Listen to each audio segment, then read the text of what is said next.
Hi అండి. ఈరోజు నేను అందరికీ ఎండు రొయ్యల ఫ్రై చేసి చూపిస్తానండి. దీనికోసం ముందుగా కప్పు రొయ్యలండి, ఇవి నీట్గా కడిగి పెట్టుకున్నాను. ఉల్లిగడ్డలండి, మెంతి, పచ్చిమిర్చి, అల్లం వెల్లుల్లి పేస్ట్, ఉప్పు, పసుపు, కారము, ధనియా పౌడర్ అండ్ గరం మసాలా అండి. ఇప్పుడు ముందుగా ఆయిల్ వేద్దామండి.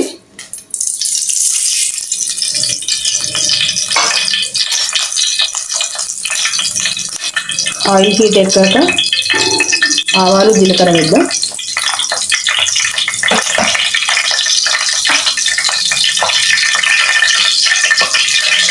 పచ్చిమిర్చి అండి,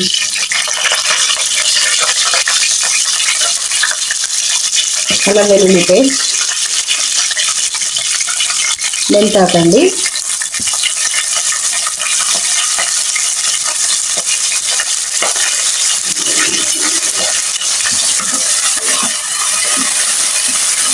ఇది కొంచెం వేగాక ఉల్లిగడ్డలు వేసేద్దామండి. ఈ కర్రీ కొంచెం ఉల్లిగడ్డలు ఎక్కువగానే పడతాయి,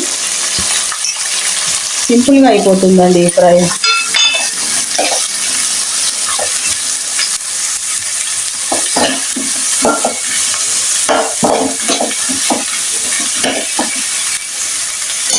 కొంచెం బ్రౌన్ కలర్ వచ్చే వరకు వేగాలి. ఇప్పుడు పసుపు వేద్దామండి.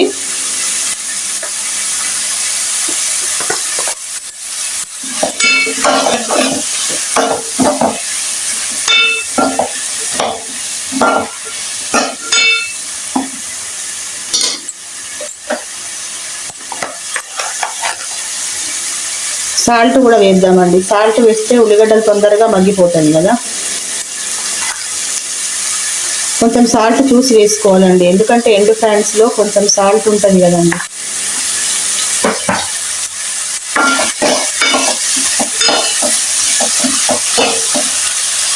కొంచెం బ్రౌన్ కలర్ వచ్చే వరకు వేయించుకుందాం.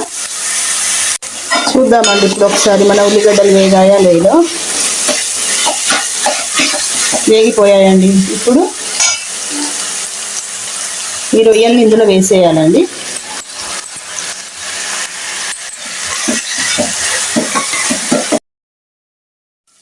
ఇప్పుడు మన ఉల్లిగడ్డలు వేగిపోయాయి కదండి. కొంచెం కారం, ధనియా పౌడర్, కొంచెం గరం మసాలా వేసుకోవాలండి.